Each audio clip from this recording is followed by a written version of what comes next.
The words hit me like a fist to the chest, sharp and cold, stealing the air from the room. My wife, Sarah, sat across the kitchen table, her hazel eyes fixed on the coffee mug she clutched, her knuckles white as bone. The clock above the stove ticked too loudly, each second slicing into the silence that followed her confession. I opened my mouth, but nothing came out, just a hollow ache where my voice should have been. 20 years of marriage, 2 kids, a mortgage, and now this. I'm with you because of the kids, she'd said, her voice steady but laced with something brittle, like she'd rehearsed it. I have no desire for you. The sentence echoed in my skull, a cruel refrain, as I tried to make sense of the woman I thought I knew. The kitchen smelled of burnt toast and the lavender candle she'd lit earlier, a futile attempt to soften the moment. I stared at the chipped edge of the table, where our son Ethan had carved his initials years ago during a tantrum. My fingers traced the rough grooves, grounding me as my mind spun. How long had she felt this way? Was it weeks, months, years?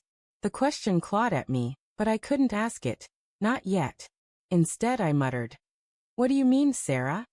My voice cracked, betraying the panic rising in my throat. She didn't look up. Her auburn hair fell over her face, shielding her from me. "I mean exactly what I said, Tom. I'm here for Ethan and Lily. That's it." Her words were deliberate, each one a needle threading through my heart.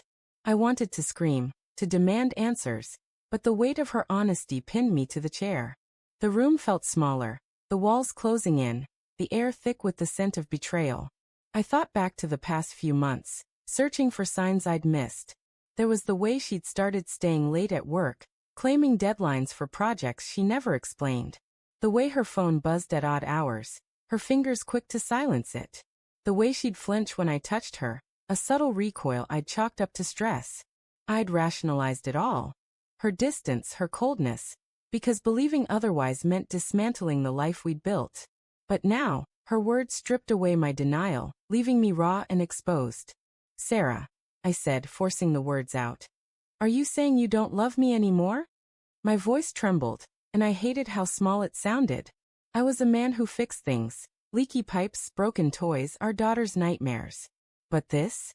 I didn't know how to fix this. She finally met my eyes, and I saw it, a flicker of guilt, but no warmth. "I care about you, Tom. You're a good father. But love, it's not what it was." Her voice softened, but it wasn't kindness, it was pity. I wanted to grab her, shake her, make her feel the earthquake she'd just unleashed in my chest. Instead, I sat frozen, my hands gripping the table's edge. The kids were upstairs, probably lost in their headphones, oblivious to the fracture splitting their parents' world. I pictured Ethan's lanky frame sprawled across his bed, Lily curled up with her sketchbook. "They were the glue holding us together," Sarah said. But what did that mean for me? A prop in her charade? A means to an end? My mind raced, piecing together fragments of the last year. The late-night texts, the new perfume, the way she'd laughed too brightly at her coworker Mark's jokes during the company picnic. Mark, with his easy grin and tailored suits, who always lingered too long when he dropped her off after team drinks. "Sarah," I said, my voice low, dangerous now. "Is there someone else?" The question hung between us, heavy as a storm cloud. Her eyes widened, just for a second, before she looked away. That split-second hesitation was a confession in itself.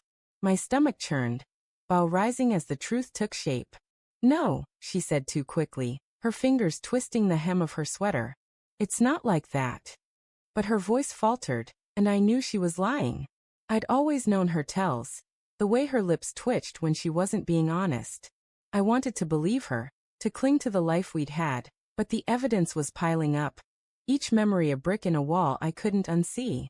"Then what is it?" I pressed, leaning forward. The chair creaked under my weight, the sound sharp in the quiet. "You owe me that much. Tell me why." She stood abruptly, the mug clattering against the table. "I don't want to do this right now," she said, her voice rising.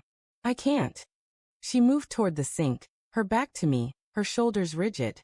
The faucet dripped, a steady plink-plink that matched the pulse pounding in my ears.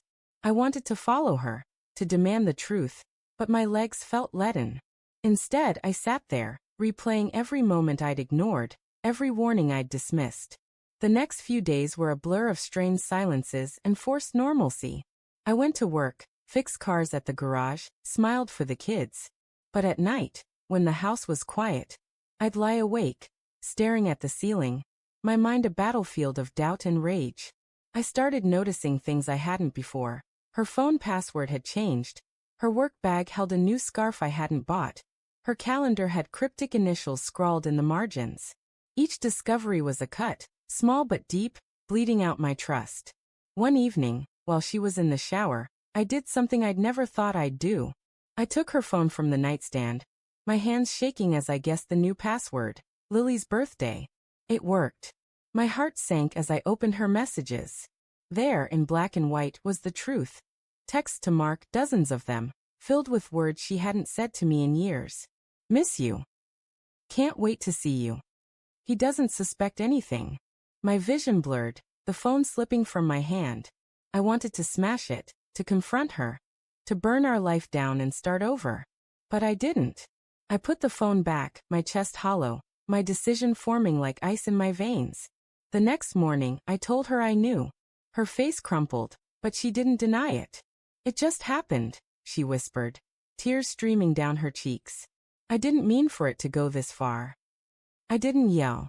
I didn't cry. I just looked at her, the woman I'd loved for 2 decades, and saw a stranger. I'm leaving, I said, my voice calm but final. Not for me but for the kids. They deserve better than this lie. Her sobs followed me as I packed a bag, but I didn't look back. The kids were at school, and I'd explain later, when I could find the words. As I drove away, the house shrinking in the rearview mirror, I felt the weight of her betrayal lift, replaced by something sharper, freedom. Sarah's confession had shattered me, but my decision broke her. She'd kept me for the kids, but I left for them, and for myself. The road ahead was uncertain, but for the first time in months, I could breathe.